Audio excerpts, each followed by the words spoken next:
Amém. Livro do profeta Jeremias, no capítulo 1, a partir do verso 4, diz: Assim veio a mim a palavra do Senhor, dizendo: Antes que eu te formasse no ventre, eu te conheci, e antes que saísses da madre, te santifiquei, e as nações te dei por profeta. Então disse eu a Senhor Jeová: Eis que não sei falar, porque sou uma criança. Mas o Senhor me disse: Não digas, eu sou uma criança, porque aonde quer que eu te enviar, irás, e tudo quanto te mandar, dirás. Não temas diante deles, porque eu sou contigo para te livrar, diz o Senhor. E estendeu o Senhor a mão, tocou-me na boca, e disse-me o Senhor: Eis que ponho as minhas palavras na tua boca.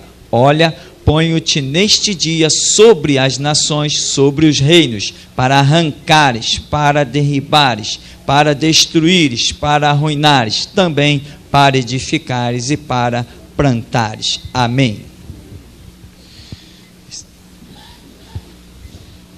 Irmãos, eu não me importo de pregar, como já dissemos, 500 vezes sobre João 3,16. Eu não me importo de pregar 500 vezes ou 1000 vezes sobre o mesmo texto. Não me importo, porque eu me contento em ser um servo.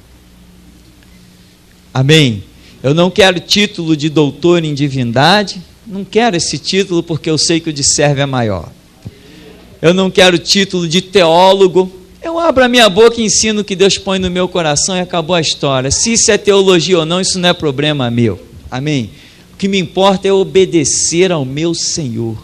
Isso eu quero ser, servo, porque eu sei que aos servos será dito: Vinde benditos de meu Pai, possuí por herança o reino. Mas aos teólogos poderá ser dito: Apartai-vos de mim, vós que praticais a iniquidade. Então, o texto de Jeremias, mais uma vez, se nos apresenta, pela misericórdia de Deus, ministério, chamado. Você tem um na sua vida? Se você ainda não o viu evidenciado, você quer vê-lo? Você anseia por isso? Claro. Todo crente normal, em crescimento, ele vislumbra estar servindo ao seu Senhor. Se ele não tem a visão de servir a Cristo, ele está com o crescimento atrofiado, a mente ainda não foi liberta. Porque Paulo, em 2 Timóteo, capítulo 5, verso 14 e o 15, diz que o amor de Cristo nos constrange, julgando nós assim, que se um morreu por todos, logo todos morreram. E ele morreu por todos, para que os que vivem não vivam mais para si, mas para aquele que por eles morreu e ressuscitou. Esta é a filosofia da minha vida. Deus, que tem os olhos como chama de fogo, sabe. Se não for para servir Jesus Cristo, nada mais me interessa. Nem o amor pelo meu filho me faz querer viver nessa terra, se não for para servir Jesus Cristo. Então, a Escritura apresenta esse texto maravilhoso de Jeremias.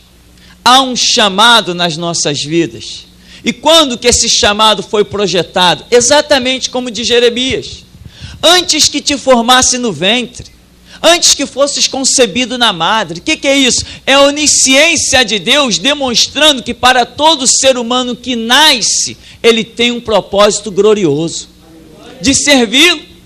Mas o diabo entra na história e os homens permitem o diabo entrar, e aí o projeto de Deus fica de lado até que a pessoa se arrependa, se converta. E aí o diabo leva uns para ser pai de santo, leva outros para serem padre, leva outras para serem freira. Enfim, abominações e atrocidades vão acontecendo. Por quê? Porque Jesus diz em João 10 que o diabo veio para roubar o projeto de Deus na sua vida, matar a sua fé, a sua esperança e destruir, acabar contigo de vez. Ele quer roubar, ele está aí para isso. Ele foi precipitado e ele veio para se vingar de todos os projetos de Deus. E o maior projeto de Deus de todos os tempos é você. Você é o maior projeto de Deus. Foi por você que Jesus Cristo morreu na cruz. Porque você é o maior projeto de Deus. Por você Deus deu o máximo. Deus amou o mundo de tal maneira e deu o seu Filho, para que todo que nele crê não pereça, mas tenha a vida eterna, o seu Filho unigênito. Então, há um projeto de Deus para a sua vida, mas esse projeto foi desviado. Foi desviado da minha, foi desviado da sua. Graças a Deus, nós encontramos uma placa escrita, retorno. E até aqui nos ajudou o Senhor. Mas andamos em caminhos errantes, tortuosos, batemos cabeça em tudo que foi canto, até que encontramos o lugar mais glorioso de inclinar a nossa fronte nos pés do Senhor Jesus. Então, Jeremias tem um chamado, eu tenho um chamado, você tem um chamado. O meu chamado não para aqui, não. Deus tem projetos lá na frente. Se eu não deixar que o diabo ou o dinheiro me desvie, Deus tem outras coisas para a minha vida. Claro que Ele tem outras coisas para a minha vida.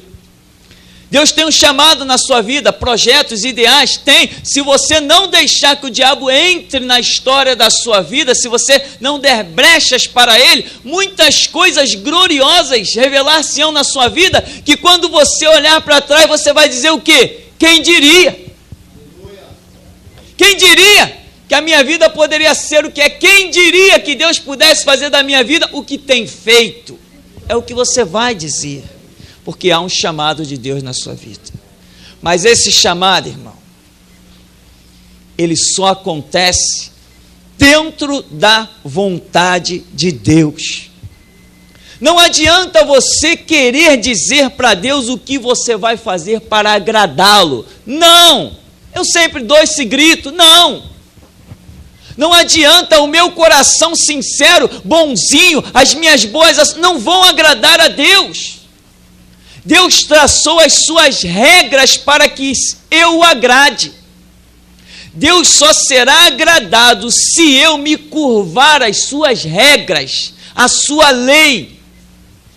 Não adianta, eu vou fazer isso, o A, B, C ou D, para a glória de Deus. Não vai não, irmão. Deus te mandou fazer? Não, então você está fazendo por conta própria a sua loucura. Ele não vai aceitar a tua oferta. Ele só aceita a tua oferta quando ela está embrulhada da maneira que Ele quer que esteja embrulhada. Ele só aceita a tua oferta quando Ele te pede aquilo, quando você oferece aquilo que Ele te pediu. Aí Ele aceita.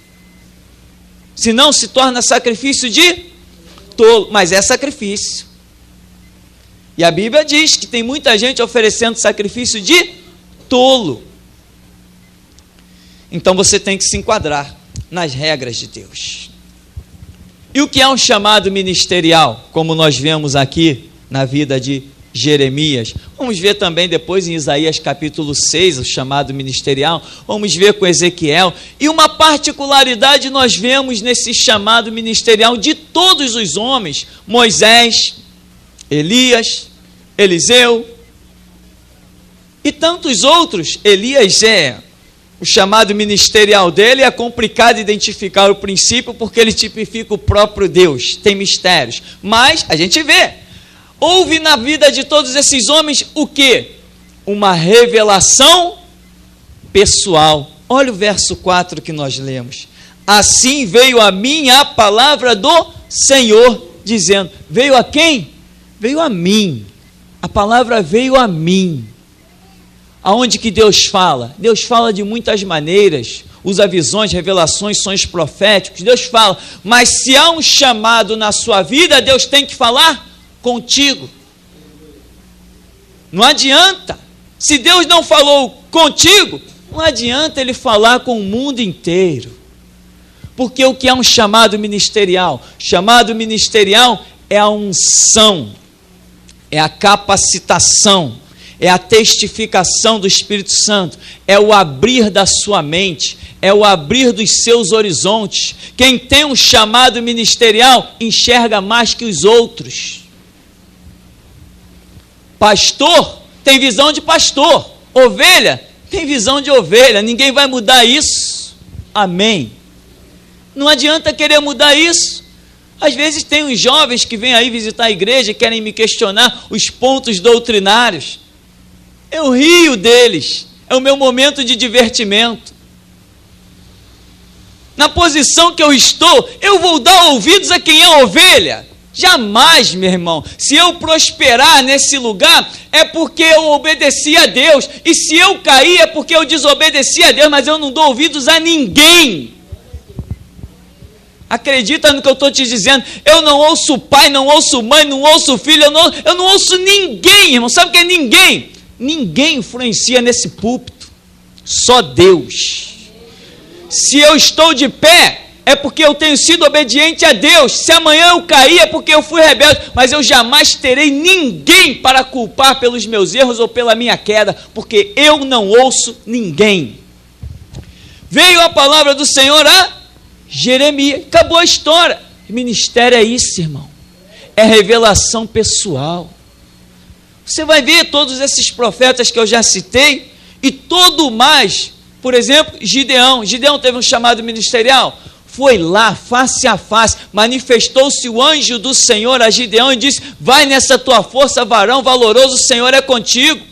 Mas como que o Senhor é comigo? Olha tudo o que está acontecendo. Eu sou o menor na casa do meu pai, o meu milheiro é o menor em Israel, em Manassés. Como que o Senhor é comigo? Vai na tua força, porquanto eu serei contigo. Tu ferirás aos midianitas como se fossem um só homem. Eu serei contigo. Quem é aquele que pode falar com tanta autoridade? É o próprio Jesus se manifestando para ele. Ministério é Deus se manifestando a você. O pastor falou que eu vou ser consagrado no final do ano. Manda o teu pastor estudar a Bíblia, passear, procurar o que fazer, ler revista em quadrinho. Ele não conhece Bíblia, ele não conhece o que é a revelação do Espírito Santo. Ele não sabe quem é Deus. O pastor vai me ungir a bispo, é mesmo? Vai me ungir a não sei o quê, porque ele é maior que você para te ungir? Se ele te unge é porque ele é maior que você. Mas o Cristo que nós cultuamos neste lugar, ele coloca todos nós iguaizinhos na parede e diz assim: olha, todos pecaram e destituídos estão da glória de Deus. E o salário do pecado é a morte, mas o dom gratuito de Deus é a vida eterna em Cristo Jesus. O sangue derramado por um é o sangue derramado por todos. O nosso valor é todo igualzinho diante de Deus. As nossas posições são diferentes. Mas eu nunca vi homem com capacidade ou com permissão de Deus de ungir outro homem. Não, mas Pedro cometeu aquele erro absurdo. É só examinar a Escritura que vai ver que Pedro cometeu um dos piores erros da vida dele. Eu nunca vi se escolher um obreiro da seara de Jesus lançando sorte. Eu nunca vi isso. Mas isso é um estudo para outro detalhe, desde que ele fique registrado no nosso parêntese. Então, meu irmão, há um chamado de Deus nas nossas vidas. E que chamado? Quando nós examinamos lá o verso 10, olha, ponho-te neste dia o quê? Sobre as... Você entende o que é um chamado ministerial? Você está acima de todos os reinos, meu irmão. Você está acima de tudo e de todos.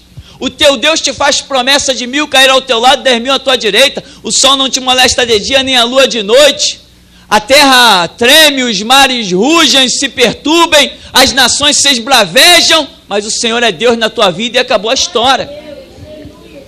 Você está acima das nações. Não inventaram arma para te matar, não inventaram forca para o teu pescoço, não inventaram cadeira para acabar contigo. Você vai chegar ao final enquanto você não declarar: combati o bom combate, completei a carreira e guardei a fé. Enquanto você não declara isso, ninguém lança a mão de você.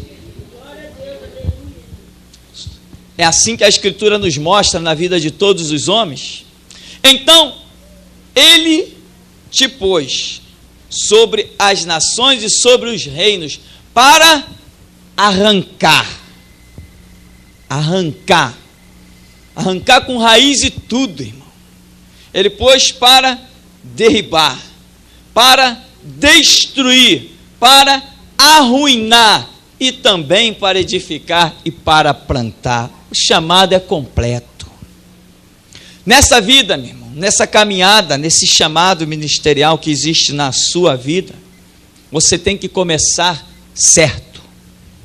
Se você começar errado, irmão, a Bíblia diz que um abismo chama outro abismo. Tem muita gente começando errado. No começo da minha caminhada, jovem, subindo o morro, pregando, estudando Bíblia, porque se tem uma coisa que logo no primeiro dia da minha conversão me fez apaixonar, foi a Bíblia. Eu entrei para a igreja, no dia seguinte eu fui ali na Central do Brasil e comprei uma Bíblia. A mais barata, comprei dentro das minhas condições, mas o valor dela era o mesmo das mais caras. Eu descobri isso depois. Aquela Bíblia mais baratinha que eu comprei, o valor dela era o mesmíssimo das mais caras. Porque eu descobri a fórmula de entrar no meu quarto, fechar a porta e falar com meu Deus, e Ele é quem revela. Para Ele não importa o preço da Bíblia, importa o preço do sangue. Então, comendo Bíblia, logo estávamos por aí fazendo a obra, Deus abrindo portas, e aquilo até me assustava, essa é a verdade. E vinha vou te consagrar isso, vou te consagrar aquilo. Eu passava em algum outro lugar, você já é pastor? Eu dizia, não, eu sou servo de Deus, apenas isso. Não, nós vamos te consagrar. Eu falei, a mim não. Chegou um ponto que estávamos ajudando num trabalho, e o pastor naquele lugar falou assim, olha, vou chamar um homem que tem influência na mídia para ele consagrar a gente. Eu falei, consagra ele você, a mim não. Que ele consagre você, a mim não. Aquilo que Jesus me mandar fazer, isto eu farei. É assim que você pensa, irmão? Comece certo. Quer ser servo? Só existe uma maneira de você ser servo. É obedecendo o que Deus te fala. Nós glorificamos a Deus porque Ele sempre coloca diante de nós uma placa escrita retorno. Para muitos que têm cometido erros terríveis, têm visto seus anos serem roubados, seus ministérios serem tragados, desviados. Mas essa placa chamada retorno é a grande glória de Deus nas nossas vidas. Por isso já foi dito desde o começo. João Batista vem e diz, arrependei-vos, é o retorno.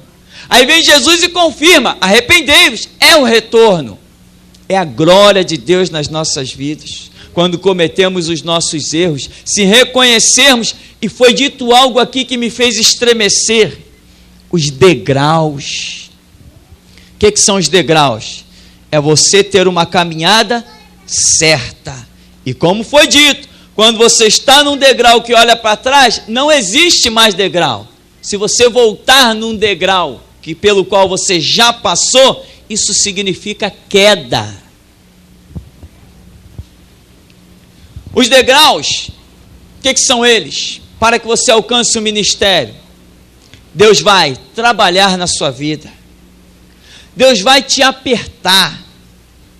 Deus vai te polir, porque para Ele você é diamante precioso.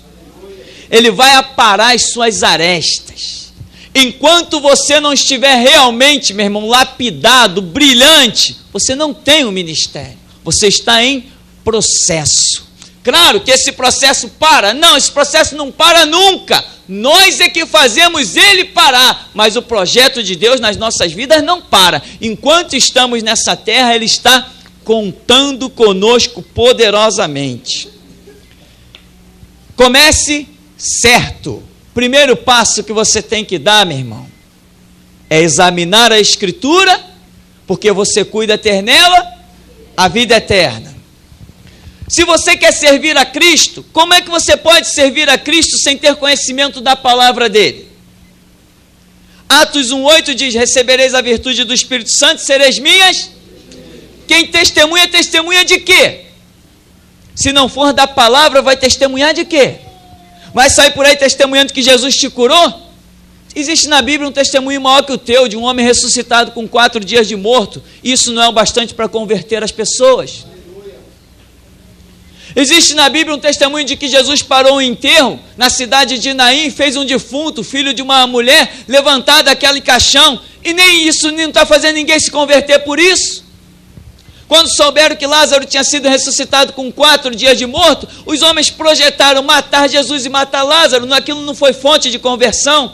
Ou seja, milagre não é fonte de conversão para ninguém, porque conversão é aos conceitos e princípios do Evangelho. Quem se converte à doutrina de Jesus Cristo. Portanto, você foi chamado para dar testemunho de quê?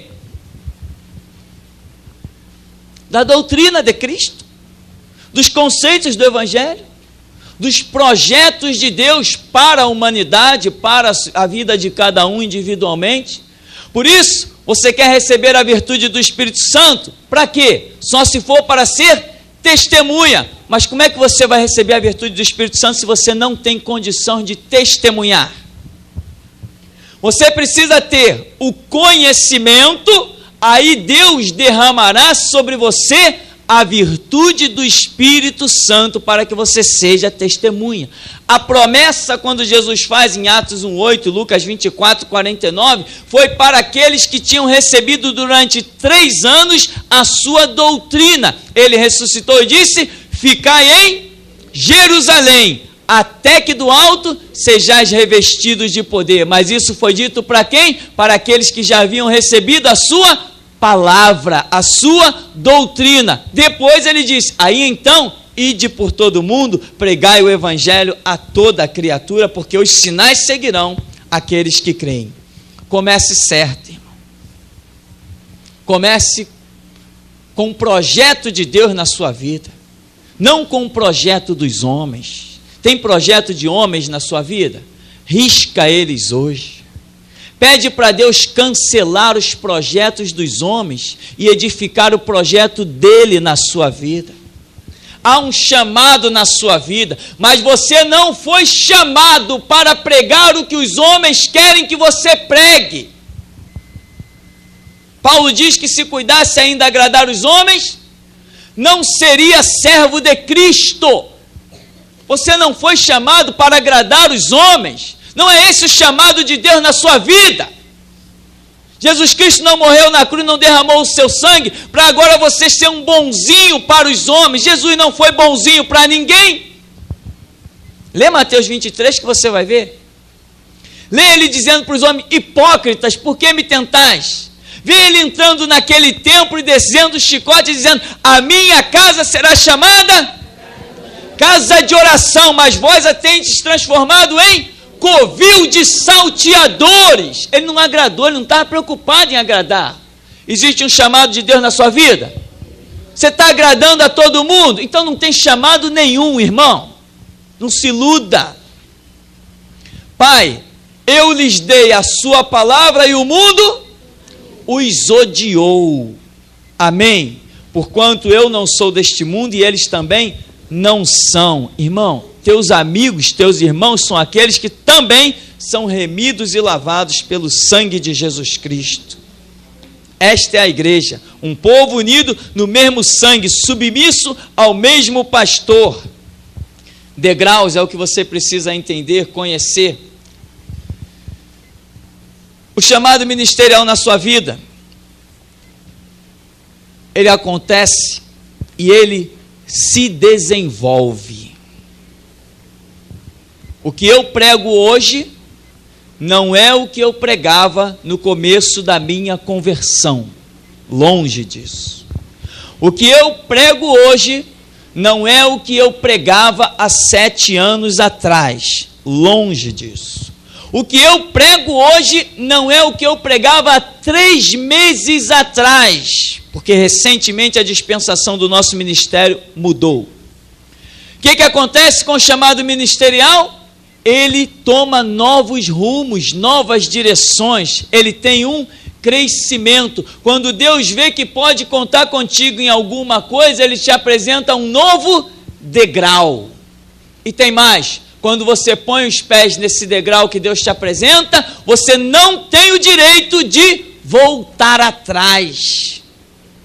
Eu conheci alguns crentes que voltaram atrás, crentes de igreja tradicional, igreja batista tradicional, igreja metodista tradicional, igreja presbiteriana, que eu acho que são todas tradicionais, inclusive muitos pastores maçons, né?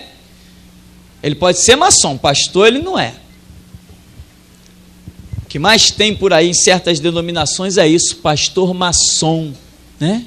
E o povo vê aquilo tudo e continua congregando lá. Não sabe que na maçonaria o próprio Satanás é adorado.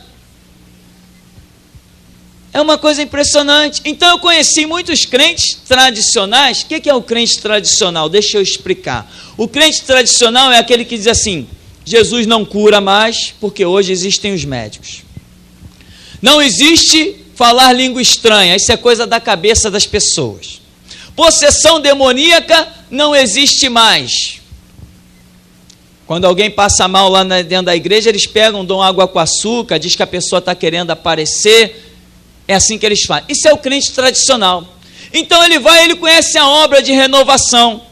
Ele vê demônios sendo expulsos, ele vê enfermos sendo curados, ele vê paralítico andar, ele vê o câncer ser banido, ele vê o dom de línguas, ele vê a profecia, ele até recebe alguns sonhos proféticos, mas depois ele diz: não, eu vou continuar quietinho lá na minha igreja. O que aconteceu com ele? Ele voltou atrás, ele retornou um degrau do qual Deus já o tinha tirado, acabou a vida dele. Nunca mais ele vai ser nada para a glória de Deus. Tem coisas, meu irmão, que Deus não aceita o seu não. Quando ele te revela algo novo, você tem que caminhar naquilo novo que ele te deu. Deus tem te revelado algo novo, a sua palavra tem chegado até você renovada, uma palavra viva e eficaz, uma palavra de poder e glória tem chegado. Você tem entrado no teu quarto, você tem visto que Deus é uma realidade, você tem lido a Bíblia e você tem visto que o Evangelho é uma realidade, você tem sentido o poder de Deus, você tem sentido o mover do Espírito Santo, você tem sido alcançado, livrado, você tem sido curado, você tem sido tudo isso. Então não pode mais voltar atrás. O que vai restar para você? Deus te revelou um novo degrau, agora você tem que andar nele. São degraus que Deus revela depois que você conhece coisas e mais coisas. O próprio ministério vai revelando coisas. Jesus começou o seu ministério de uma maneira, observa bem se lá em Mateus capítulo 5, vendo a multidão, assentou-se e os ensinava, abriu a sua boca: bem-aventurados, bem-aventurados, bem-aventurados. Parece que Jesus está que nem um hippie, paz e amor. Bem-aventurados os mansos, bem-aventurados os pacificadores, bem-aventurados os que têm fome e sede de justiça, bem-aventurados sois vós quando vos injuriam, bem-aventurados para cá e para lá. Vê o meio do evangelho de Mateus e o final. Entende a diferença? Assim é a nossa vida. A gente começa dizendo que Jesus é amor, mas termina dizendo que ele é fogo consumidor. É isso que acontece com o chamado ministerial. Agora, vamos falar de um detalhe. Quando Deus te chama para uma obra, não os homens, você chega a ponto que tem que falar coisas terríveis e tremendas. E se você tem um chamado de homens na sua vida, o que é o chamado de homem? É quando você está fazendo alguma coisa que os homens te mandaram fazer. Você não recebe de Deus a unção, a capacitação. Então você tem que estar num lugar e falar certas coisas que você não consegue. A palavra fica guardada contigo, fica travada na sua garganta e você não consegue colocá-la para fora, mesmo que você veja as situações, porque você está numa posição que os homens te colocaram. Mas quando é Deus que te coloca numa posição, você simplesmente faz que nem Deus disse ao profeta Ezequiel: quer eles ouçam, quer deixem de ouvir, saberão que houve um profeta no meio de vós. Quando você tem um chamado ministerial, você sabe que o teu sustento vem do Senhor e não dos homens. Quando você tem um chamado ministerial, você sabe que Deus é quem põe o pão na tua mesa e você não precisa do que os homens têm a te oferecer. Quando você põe um salário, você tem um chamado ministerial, você sabe que o sustento da sua casa, da sua família, da sua vida pessoal, o sustento da sua saúde, tudo vem do Senhor, porque Ele disse: digno é o obreiro do seu salário. O salário dele não é dinheiro, o salário dele é suprimento, que vale mais que dinheiro. Com dinheiro você pode comprar algumas coisas, mas quando Deus te supre, Ele te supre em todas as coisas. O que é que nós precisamos? De uma fé fundamentada. Tem um chamado ministerial nas nossas vidas? Tem. Agora deixa eu dizer mais uma coisa para você sobre o chamado ministerial. Existe um foco. O que é o foco? É aquilo para o qual Deus te chama. Existe um tronco principal no chamado ministerial. Outras coisas, os ramos, vão aparecer de muitas formas, de muitas maneiras, mas existe um tronco do qual você não pode se desviar dele de forma alguma. É o foco específico, é o teu ponto de ataque. Deus te deu um chamado ministerial? Para quê? O que Deus te chamou? Tem muita gente pregando o evangelho, irmãos. Muita gente pregando o evangelho. Só que está pregando o evangelho sem foco. É um evangelho que agrada tanto os gregos, quanto os troianos, quanto os judeus, quanto os gentios. Isso não é ministério. Não é ministério. Evangelho que agrada a todo mundo? Não, isso não conheço esse chamado ministerial. Todo mundo dentro da igreja fica feliz quando você prega? Não, também não conheço esse chamado ministerial. Alguém tem que torcer o nariz, não é possível. Que a palavra agrade todo mundo? Não, a palavra só vai agradar mesmo aqueles que realmente querem pagar o preço. Esses vão ser agradados. Mas gente que não quer compromisso com o evangelho e depois vir dar tapinha nas suas costas, sai disso, meu irmão. Procura a direção de Deus para a sua vida. O evangelho, ele tem um ponto de ataque. Deus nos tem chamado para uma obra. Nesse lugar, por exemplo, a obra é restauração. Qual é o nosso chamado? Pregar para crente. Esse é o nosso principal chamado. Pregar para crente, acordar vidas que estão dormindo, mostrar os lugares onde pastores já não são mais pastores. É o nosso chamado. E as pessoas dizem, mas tem que tomar cuidado, porque quando você aponta com um dedo, tem 3 dedos voltados para você. Eu saio rindo. Eu saio rindo e rindo muito. Porque eu não aponto nada, eu apenas falo o que Jesus me manda falar. Eu não aponto nada para ninguém. Quando Ele me manda apontar, eu aponto. A mão é minha, mas o apontar é dEle. Quando Ele me manda falar, eu falo mesmo. O som que se ouve é da minha voz, mas a palavra é dEle. Eu tenho um chamado ministerial e eu ponho ele à prova perante os anjos e perante os demônios e perante os homens, e já pus perante as armas dos traficantes, e eu estou de pé. Até aqui me ajudou o Senhor. Se eu não tivesse um chamado, já teria sido abatido há muito tempo. Que tem de gente rangendo os dentes por aí. Vamos falar um pouco mais sério. Você tem um chamado ministerial? Não é para agradar a homens. É para desfazer as obras do diabo. E estas obras do diabo estão aonde? Estão na vida de homens. Portanto, quando você falar da verdade do evangelho, você vai incomodar homens. Estamos no tempo da apostasia, você consegue identificar isso? Então a sua pregação, sendo a verdade, vai incomodar os apóstatas. Quem são os apóstatas? São os pastores, são os bispos, são os diáconos, são os presbíteros. Apóstatas são esses. Ou apóstata é o padre, é o arcebispo, é o papa, é o pai de santo. Não, a Bíblia mostra que estamos no tempo da apostasia. Apóstatas são aqueles que um dia foram pastores, hoje em dia são mercenários. Entrou um jovem esses dias aqui e falou assim, Puxa, é muito bom que você pregue contra a política. Na verdade, eu não prego contra a política, eu prego a favor dos princípios cristãos, e política não combina com o princípio cristão.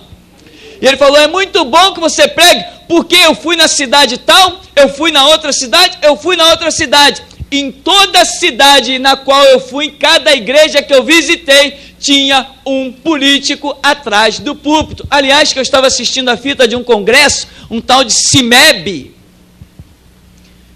e eu vi que realmente a igreja de Jesus Cristo, homens que eram representantes da igreja, viraram uma vergonha. Porque na filmagem eu vi, ninguém me contou, lá estava o lugar reservado dos pastores e ministros da palavra de Deus, e no meio, naquelas cadeiras, lá estava o garotinho e o irmão do Silas Malafaia, Samuel Malafaia, junto com os pastores, juntos com os obreiros. Ali não é lugar para eles, ali era lugar para os pregadores do evangelho. Isso prova que eles estão aliançados, caíram da graça, perderam o foco do seu ministério e já estão que nem barata tonta, vivendo do dinheiro. Por isso que estão na televisão desesperados, pedindo gente para contribuir com eles. Mas quando você tem um chamado ministerial, o teu sustento vem do Senhor que fez os céus e a terra. Você não tem que estar mendigando pão, pedindo nada a ninguém. Deus é quem te supre com poder e glória. Porque a promessa dele em Deuteronômio 28 é essa, que tu emprestarás a muita gente, mas de ninguém tu tomarás emprestado.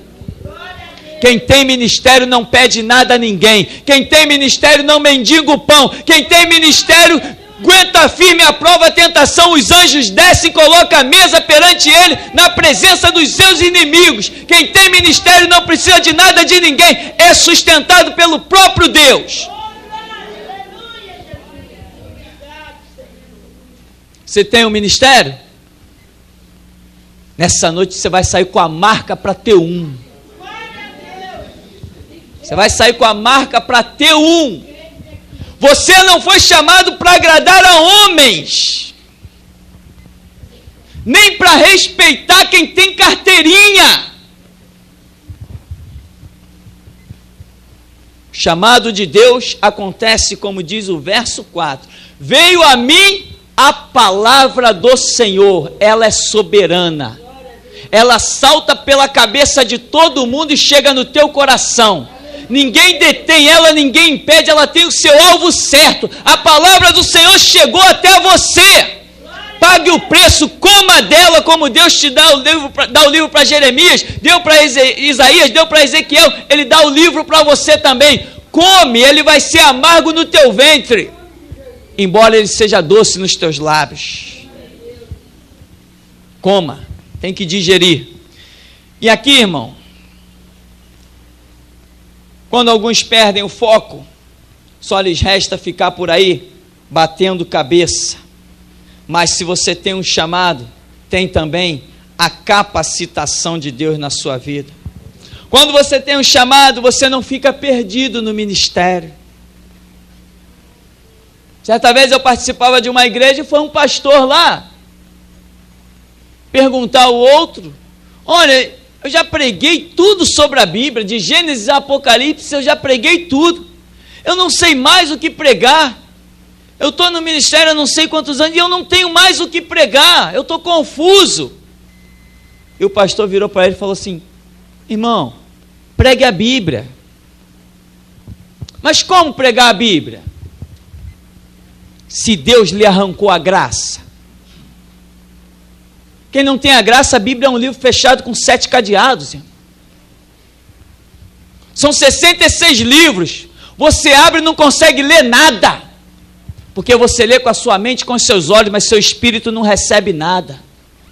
Mas quem tem um ministério e não foi reprovado, quando abre as páginas da Bíblia, parece que as letras estão vivas, se mexendo de um canto para o outro, e pulando para dentro do teu espírito. Se você nem tiver tempo durante o dia para abrir a Bíblia e ler, não tem problema, você chega no púlpito e Deus põe as palavras na tua boca. Quem tem ministério é assim que funciona. Deus te sonda de perto, Ele caminha contigo de pertinho. Ele tem um projeto. Ele te chamou. Sabe quando que Ele te chamou? Antes que te formasses no ventre. Antes que fosse gerado na madre.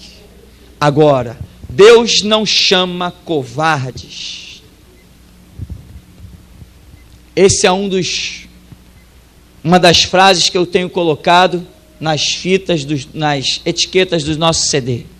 Tem 3 frases que eu coloco nas etiquetas agora.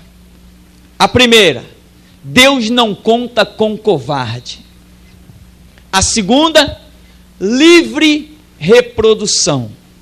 E a terceira frase que eu coloquei, não cobro para pregar o evangelho. São 3 frases que estão saindo nas etiquetas dos nossos CDs, que estão indo para tudo que é canto desse Brasil. Porque é assim que é a minha vida. Deus não conta com covarde.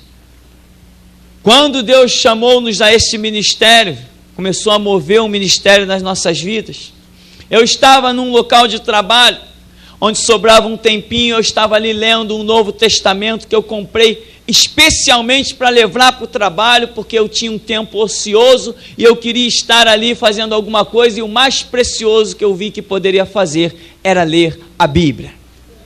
E lendo o Novo Testamento ali, me deparando com a palavra tão poderosa e gloriosa, eu falei assim, não é possível que uma palavra dessa tão tremenda, a minha vida seja o lixo que eu esteja vivendo. Tinha um bom salário, tinha um emprego normal, tinha uma vida de paz, e quando você é solteiro, o teu salário normalmente sempre é muito bom.